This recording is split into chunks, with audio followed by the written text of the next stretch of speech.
Cantonment MLA Shri Ganesh అన్నారు. మారేడ్పల్లిలో మెప్మా అధికారులు, bank మేనేజర్లు, మహిళా సంఘాలతో ఆయన సమావేశమయ్యారు. ఈ సమావేశంలో ఇందిరా మహిళా శక్తి కింద రాష్ట్ర ప్రభుత్వం అందిస్తున్న పథకాలపై అవగాహన కల్పించారు. ప్రభుత్వ పథకాలను సక్రమంగా ఉపయోగిస్తే విజయం సాధించవచ్చని ఎమ్మెల్యే శ్రీ గణేష్ సూచించారు. మార్కెట్లో కూడా మహిళలకు క్యాంటీన్లు వస్తాడు, జేబీఎస్లో కూడా క్యాంటీన్ పెడతాడు. ఎక్కడ ఏ అవకాశం వచ్చినా మేము చెప్పినా చెప్పకున్నా వీలు.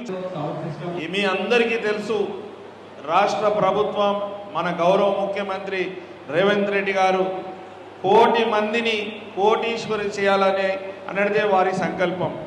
వారి సంకల్పంలో అత్యధిక శాతం నా అక్క చెల్లెలు ఉండాలనే ఉద్దేశమే ఈ యొక్క కార్యక్రమం.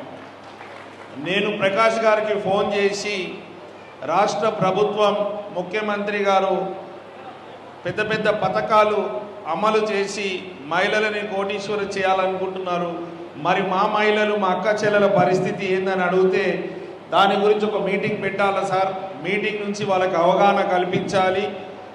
బ్యాంకు వాళ్ళని ప్లస్ మెప్మా దివ్య మేడం కూడా నేను ఫోన్ చేయడం జరిగింది, మేడమే వీరిని కూడా పంపించడం జరిగింది. నేను మహిళా దినోత్సవం నాడు పరేడ్ గ్రౌండ్లో 1,00,000 మందితో ఏదైతే సీఎం గారు ప్రోగ్రాం పెట్టారో ఆ రోజు ప్రతి ఒక్క ప్రోగ్రాంని మన మహిళలు రాష్ట్ర వ్యాప్తంగా ఏ విధంగా బిజినెస్ చేస్తుండ్రో ఆ రోజు అక్కడ స్టాల్స్ ఉండే ప్రతి ఒక్క స్టాల్స్ని నేను దగ్గరుండి చూశాను, వారితో మాట్లాడాను. ఇది ఎలా సాధ్యమవుతుందని వారితోటి కనుక్కోవడం కూడా జరిగింది. దానికి సహకారం మెప్మా డిపార్ట్మెంట్ మరియు బ్యాంకు వాళ్ళు సహకరిస్తేనే